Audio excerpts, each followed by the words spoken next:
People who have hired other people, what are some unexpected ways a candidate has disqualified themselves from decrease their odds of getting a position they applied for? I had someone come in who had just quit another job. And they badmouthed their previous boss throughout the entire interview. Like, we tried to steer her away and she went back to it. She clearly needed to unload, but an interview is not the place. I was wondering about this. What if they ask you why are you leaving the previous company? How truthful should you be? At the company I am currently working, there has been couple of people who were interviewed and they were talking really bad stuff about their previous companies. Should they have just pretended that everything was fine? You can be honest about crappy previous employment without spending 20 minutes dunking on management. It wasn't a good culture fit or they struggled with communication or whatever. Then move on. Doing a tech screen phone interview. And you could tell the guy was googling his heart out every time we asked a question. He would say, let me think about that for a second. The background ambient noise would cut off. And then cut back on a second later. And he'd start reading off stuff from the top Google result. I had somebody pull this on me once.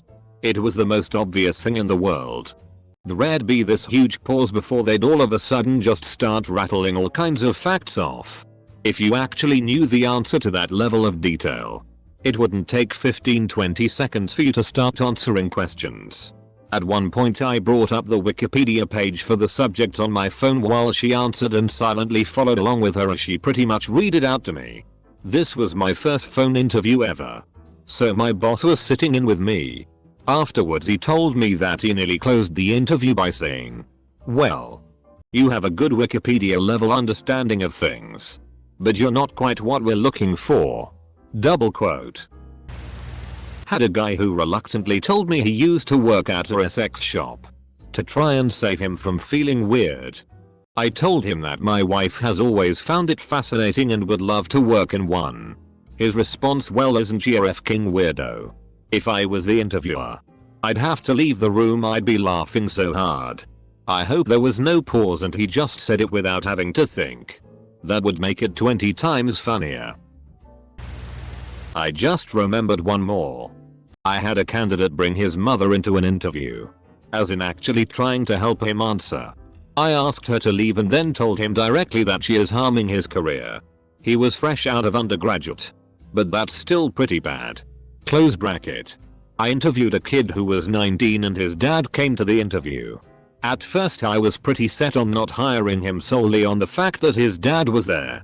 In a position where the kid was going to be working with minimal supervision, janitor, I automatically thought his dad was there to push him to interview. Turns out the kid had a form of Down syndrome that made certain situations like an interview difficult. After I got to talking to him and he became more comfortable with me, the kid went through the interview like a pro. He even had previous experience that he was able to describe pretty well for an interview. I hired him on the spot. In a section of the application where we ask if they have a felony record, they answered yes. In the following field asking about details of said felony they had put they had embezzled funds from their previous employer. Then assaulted that employer. Then assaulted arresting officers. While I admire the honesty, that's gonna be a no from me, dog. I heard about a parent who took their child somewhere to fill out an application.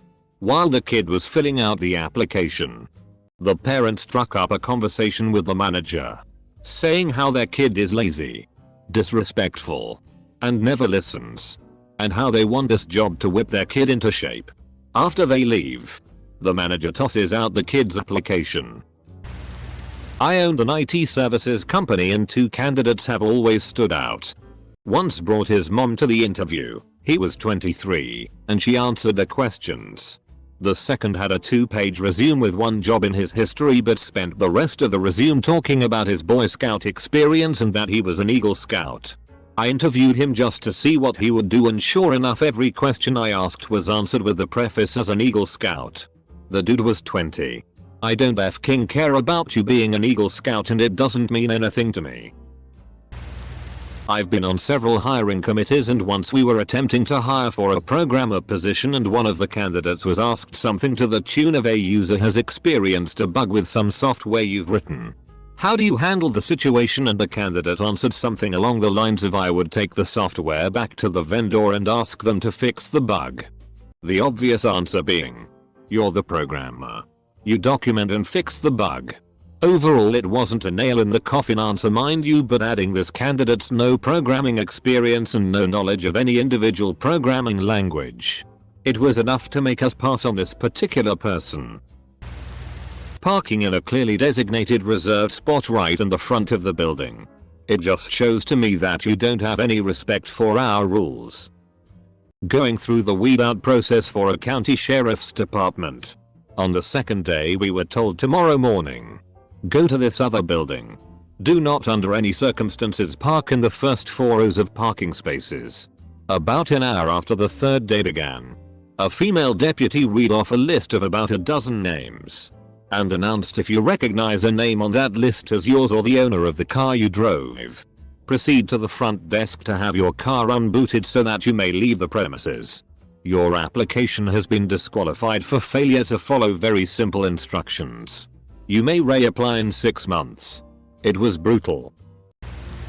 I once interviewed a candidate for an accounting position at the non-profit I was working for. It was early in my career and I hadn't conducted many interviews. I'm certain I was more nervous than the candidates. One applicant came in and, after introductions and shaking hands, I offered him a seat and took my own to begin the interview. When I looked up, he was standing at attention.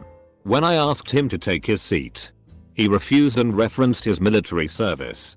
I tried to press forward and engage in a conversation, but the awkwardness of speaking to a tall person who was standing just a few feet away from me only grew. In the end, I thanked him for his service and eliminated him from my list. I'm not in a position to hire people yet, but got this funny story from my father. Basically, he went out on Friday evening with friends to drink some beers and they got beaten up by some drunken idiots who just look for fights when they are drunk. The next Monday, my father was holding hiring appointments, and the guy who beat him showed up to apply for a position under my father. He didn't get the job. Had a guy bring his 4-year-old to an interview. It was fine until he didn't make him listen.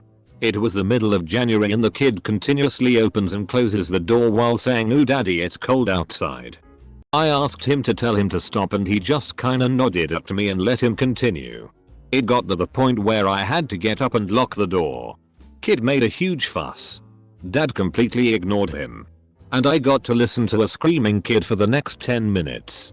No hire. My wife once interviewed a man who refused to speak to women due to religious reasons. This meant he would not speak to her during his interview. She tried to stress to him that she was the manager for the position in question and would be the person conducting the interview. She asked him questions for 10 minutes, none of which he answered. She said it was incredibly uncomfortable.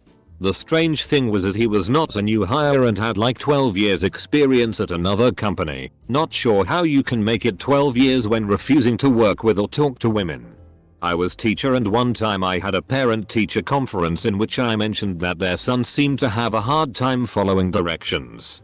The dad said, basically, that's what he taught his son. That he never has to listen to a woman.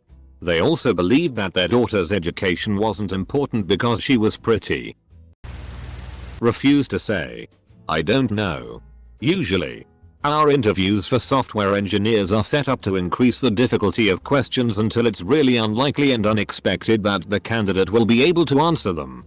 It's entirely expected that, eventually, the candidate will have to say, I don't know the answer to that. From there, we explore how you might find out, etc. This is an important thing to discover about someone because, inevitably in our line of work, something comes up where you don't know the answer and have to figure it out or learn it. If the candidate persists in some kind of smear of bullshit instead of just admitting ignorance, that's a big red flag. Nobody knows everything.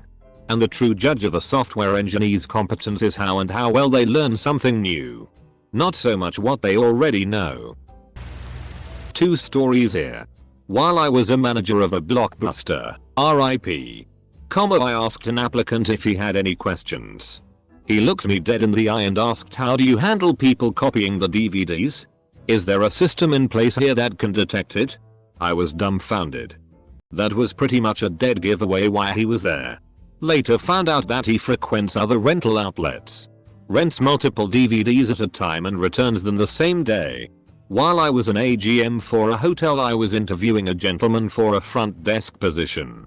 He was incredibly calm during the interview and would have been a perfect fit. A while into the interview there was a terrible poo smell.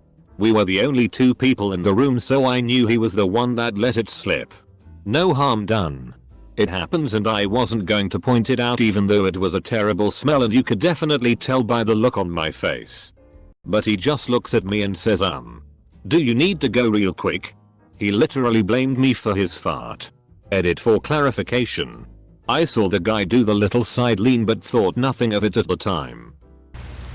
We had a guy come in for an interview, and he showed up a full 40 minutes prior to his scheduled interview. 1 room office shared by 3 people, so there's no good place for him to wait. I said, you can go to the coffee shop next door and come back at the scheduled time.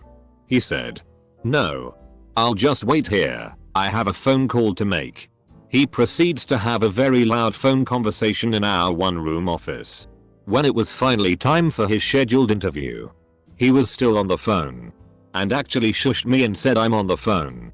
10 minutes later he was ready to be interviewed. Not even sure why we proceeded with the interview, but it was over quickly and his resume was in the recycle before the door even closed. I'm a lobby guard, so I don't do the interviews. However, I have had interviewers ask me how the interviewee behaved in the lobby while waiting. Most just sit there twiddling their thumbs nervously. But 9/10 times those who ask me questions about the company and or the team they are interviewing for are hired. And 10/10 times people who are genuinely rude to me are never hired. I would have thought that this is common knowledge. Why on earth would you be rude to literally anyone where you're interviewing for a job? Assume that you're making an impression on everyone. Seriously. When I'm heading to an interview, I'm sweet as pie to everyone I encounter on the way, even if I'm miles away from the office location. Not only is there a chance, however minuscule, I might encounter someone who works at the same place, I also don't want to start the interview with any negative energy. Candidate arrived in rollerblades. Stayed in rollerblades the whole interview. He used the word blade instead of walk or go for the whole interview. Can't tell if I was being punked. Some more details. He was in his early 20s. Resume was good but not great. The whole rollerblades thing wasn't a deal breaker, but it definitely didn't help. He insisted on sitting on the desk rather than on a seat, so his rollerblade feet could just hang. I had to insist a couple more times throughout the interview for him to reluctantly take a seat, which didn't help either. I work at a hospital on a med-surg floor. We have a 2-part interview, one with the unit manager and one with either a nurse or an aide. We have a series of questions to ask based on a survey they fill out on the end of the application. She managed to make her way to me and this was her response to a question. If you saw a co-worker doing something unethical, like stealing from a patient, what would you do? It depends if it was valuable or not. I mean, who hasn't stolen something before? I had to take a personality test for a retail job once. The test was all questions like agree or disagree. It's okay to take money out of the till sometimes, or everyone steals from the register from time to time. At first, I was all, hell no, that's stealing. But by the end of the questionnaire I thought maybe it was much more widely accepted than I thought. Was returning after lunch. Had my usual space cut off right in front of me by a very rude gent who told me to go park with the secretarial pool where I belonged. I brushed it off, parked elsewhere and went to my office. 10 minutes later the same gent walks in. I was the senior director interviewing him for a manager position. Talking about how he had pirated our games in the F-King interview. It could impress the interviewer if done with tact. When I was 10, my parents refused to buy me any games. So I learned how to use emulators and downloaded Super Mario 3. I was mesmerized by the game and found ways to speedrun it. My record is 21 minutes. Not the best, but pretty good I'd imagine. Anyway, once I was old enough to get a job, I stopped pirating and bought every Mario game that came out. And even have an original still in the box copy of Mario 3 now. So yeah, you could say I love Nintendo. Double quote. I said this on a Till post yesterday, but it was really an answer to this question, so here ya go. My dad was interviewing someone at a restaurant for a leadership position at his consulting firm. The restaurant brought over to-go boxes for them to box up their food. And the guy goes, "What, we have to box it up ourselves? PSHHH. Double quote. Instant disqualification. The expectation that you wouldn't have to do such a simple task yourself. And the arrogant reaction of almost disgust was plenty to disqualify him from the leadership position. Not the sort of helpful, go-getter, I can do that attitude needed in a professional consulting role. I heard some responses to this on my last post which made good points. Some were that some people have never had a restaurant let you box the food up yourself. And others just preferred the restaurant do it for them. Personally, I think it's okay to be surprised that a restaurant asks you to do it yourself when you've never seen that before. But you have to approach the new situation with humility and grace, not disgust and arrogance. People that follow up too aggressively. I want people to be excited about positions. But I do not want people who call or follow up daily. These things take some time. So be respectful of the hiring manager. 1 or 2 follow-ups via email or quick conversations are great. But calling us 5 times in a week will get you a quick no regardless of your qualifications. When I was looking for my first job, my mom insisted that I should call frequently to remind them of my application. She said it showed I was interested in and dedicated to getting the job. I never did though because it was for retail shit and I don't like talking on the phone. Maybe it's a cultural thing for older folks. My grandma insisted I do it too. Gonna say something about myself here. My first job interview ever. I'm a grade 11. I think a junior is what it's called in the US. So this was only about half a year ago. So there's this job fair for a Harvey's, like Subway with burgers, opening soon. I make a resume and sit down with my interviewer. I'm clearly nervous and most of my answers are quiet and not that good. But the zinger is when he asks me the question, if you could be a burger topping, which one would you be? Double quote. I was completely floored and found myself unable to speak for the most awkward 60 seconds of my life as I desperately try to muster up an answer. After shifting around in my chair for a solid minute, I spew the word tomato and nothing else. He just looked at me for a few seconds before continuing without a word of acknowledgement. I never heard back from them.